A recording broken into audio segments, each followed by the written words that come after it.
Before we dive into going over these, I just want to real quick recap what we learned the last couple classes since, although it wasn't a snow day, we still didn't have school on Friday. So I know for some of you, it's been a little while since you thought about geometry.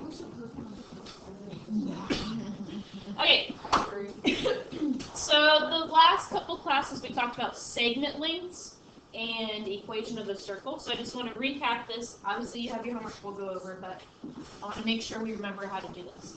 So when our segments are outside of the circle, remember that we go outside, oops, that said B, outside times whole. What's the entire length here? A plus B. A plus B. Good. So A plus B equals outside.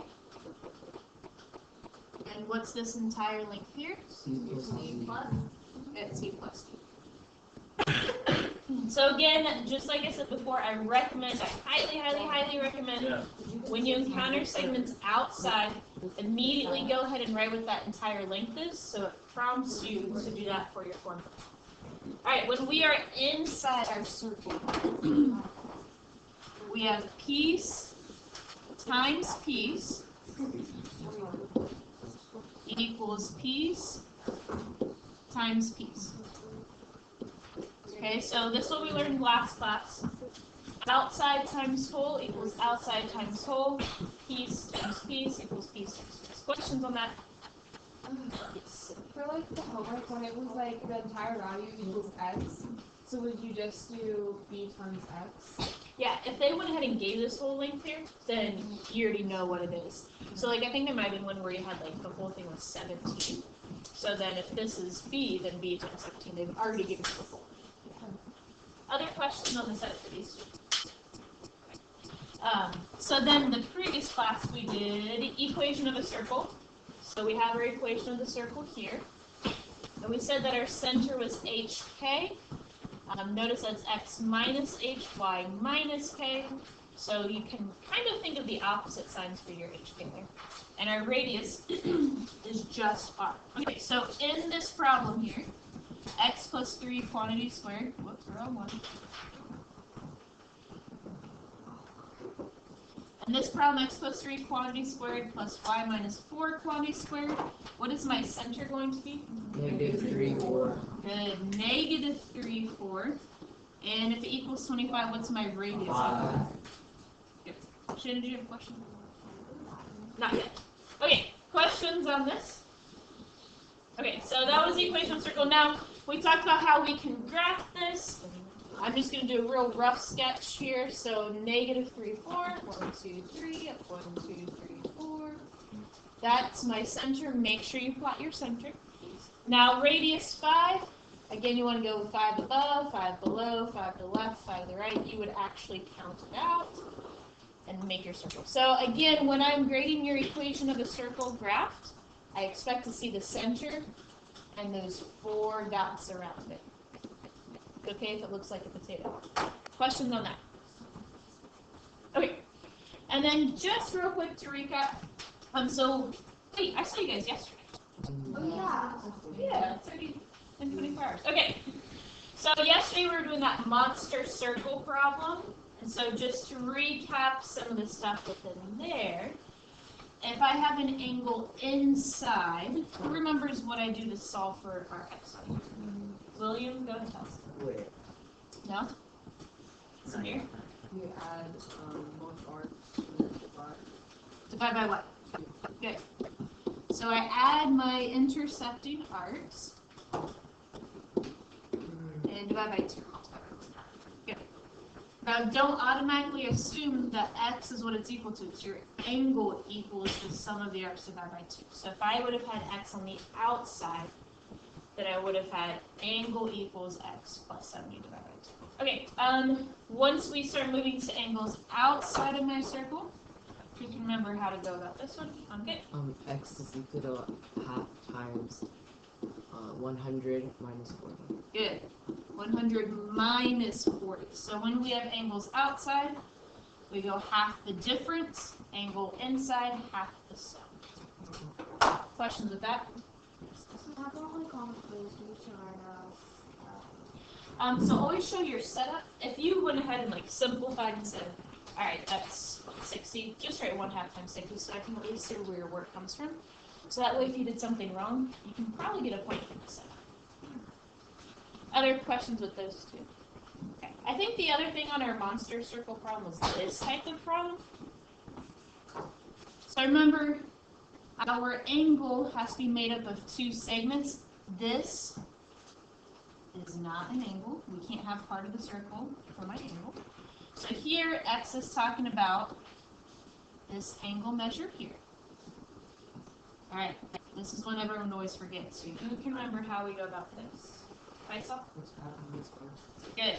So X is equal to half of its arc. Now, its arc is what it intercepts here. How much is that? 160. Good, 160. How did we know 160? Good, 360 total in the circle, 200 is found for 160. Okay. Questions with all that? Just real quick recap. Make sure you didn't lose your math knowledge in that field. Okay, so now let's go and take a look at our warm-up that we had. I specifically chose this problem so we can work on working smarter, not harder. So let's make sure we have the proper setup for this. Who feels confident with their setup? Samir, go ahead and give me what you got. X times 38 plus X equals 15 or 40. Good. So we have X, my outside, times 38 plus X, that's my whole. And again, I see segments outside, so I want to go ahead and identify the whole. So then 15 times 4. Questions on our setup? Okay. So most of you are probably good at the setup. It's the factoring that we were struggling with. I heard some good conversation with this. So we have x squared plus 38x. What did we get when we did 15 times 45? 600, good.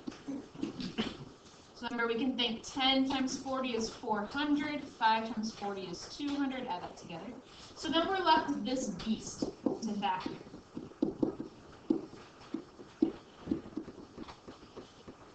Alright, so 600 is a pretty big number to work with. But we can use our noggins and make our lives a little bit easier. So we have multiplies to 600, multiplies to negative 600, and adds to 38.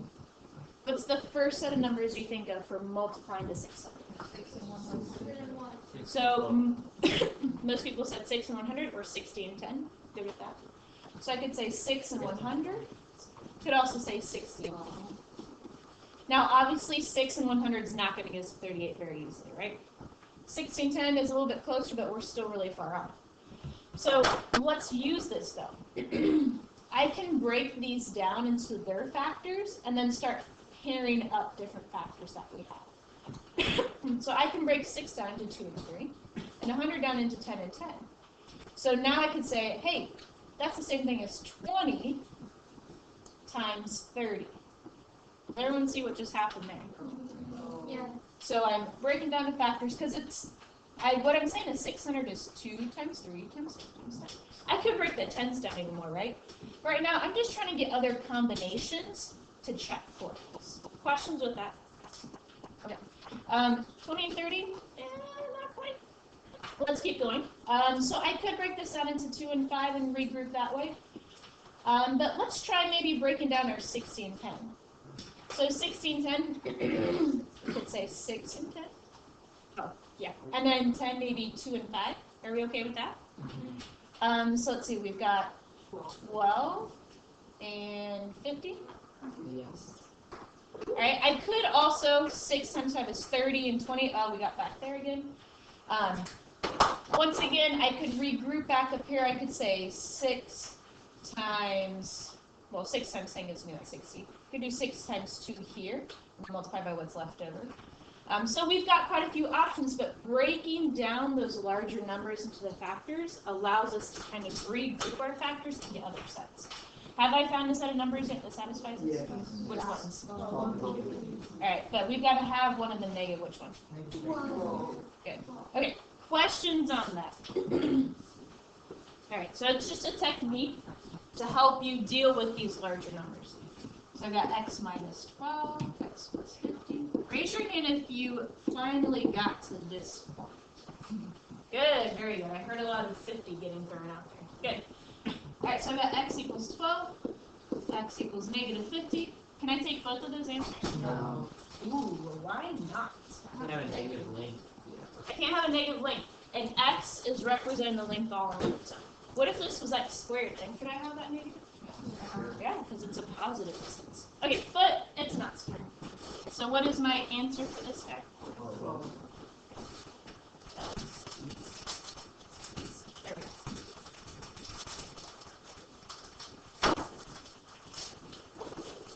Okay, x 12. I don't know where that came from. Questions on that? Okay. So now with number 2, like I said, similar triangles.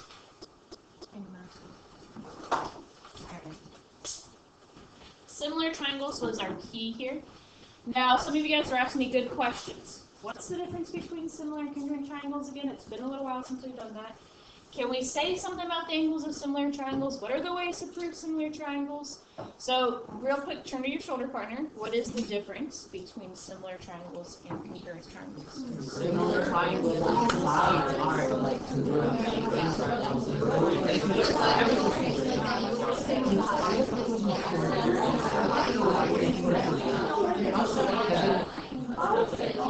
In fact,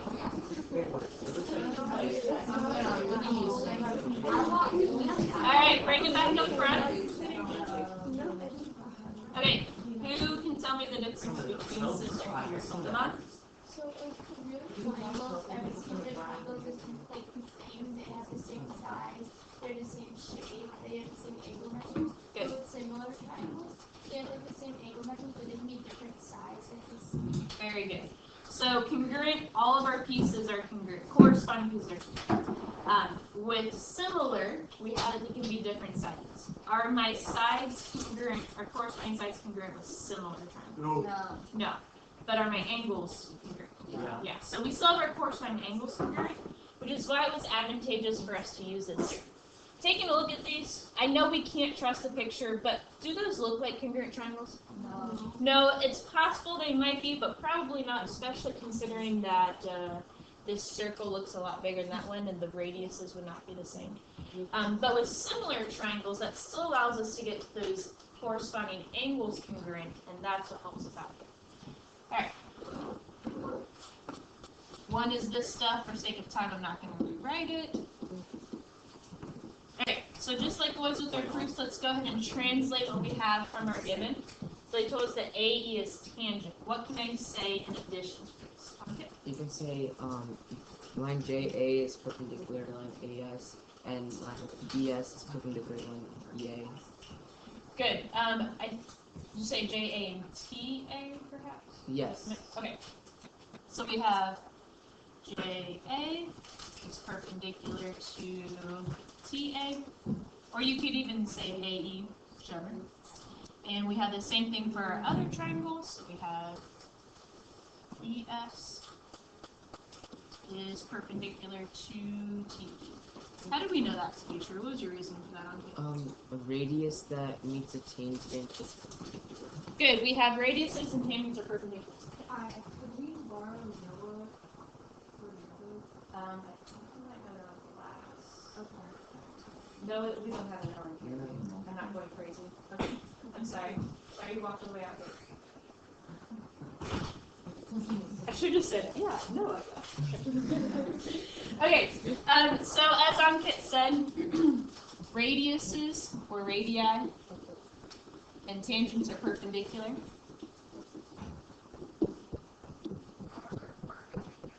Okay, good. What next can I say?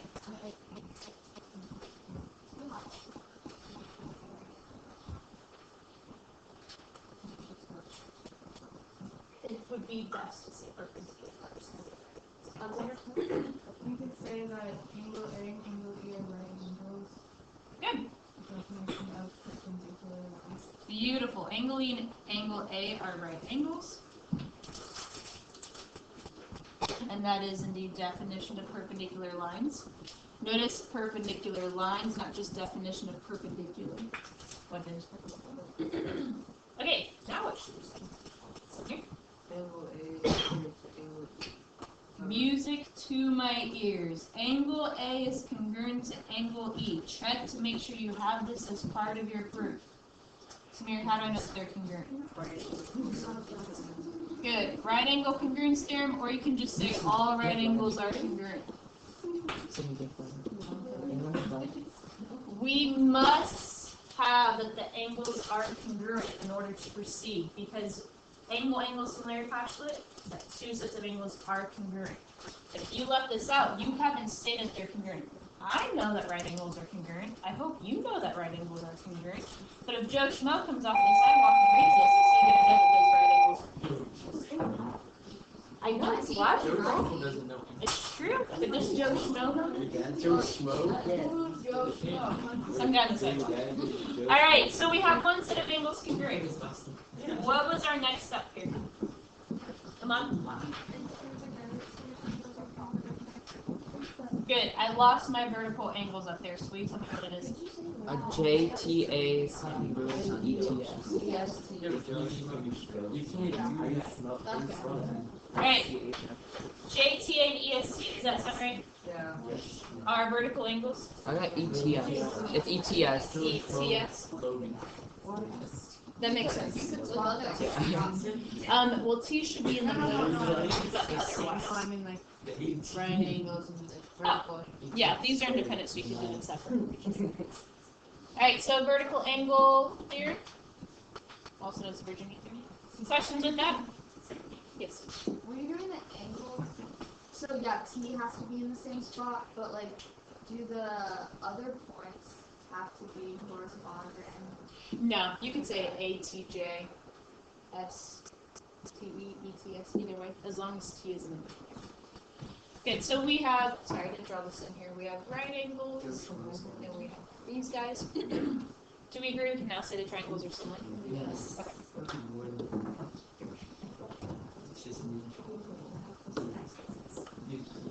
Alright, so we've got triangle G, G, J, A, T. Jacked. Jacked. Set. Is not congruent. Is similar to triangle set. And Cameron, what's my reason for that? For which one? Why the triangles are similar? Because angle similarity. Wonderful. I said mid. Angle similarity. Alright, questions so far? Okay, so now we can go ahead and say that that last set of angles is congruent. You actually have a couple of options for this. So I'm going to say angle J is congruent to angle S. So we can go ahead and say that corresponding angles of similar triangles are congruent. Similar triangles are congruent. Or you could have even just said the third angle theorem. That's what we learned a long time ago. That simply says if you have two sets of triangles, if we have two triangles where two sets of angles are congruent, then it automatically guarantees that third set is congruent. So you could have said that as well. But I would probably just go similar triangles have congruent. Yeah, with that first Oh, yeah, one. fine. Yeah, it's definition of similar triangles. Oh, that's not quite one. Yeah, that's fine. Yeah, guys, definition of similar triangles was fine, because similar triangles are defined as having corresponding angles congruent in size proportions. Come on. We have side similarity, side similarity, and angle similarity. Now, like side angle, technically you could do, but it already has two sets of angles, so it's the same thing as angle similarity. I think that's all we have. Okay, questions on our proof here? Raise your hand if you got all the way, or at least most of the way there. Very good, very good. Okay, let's go ahead and take a look at your homework.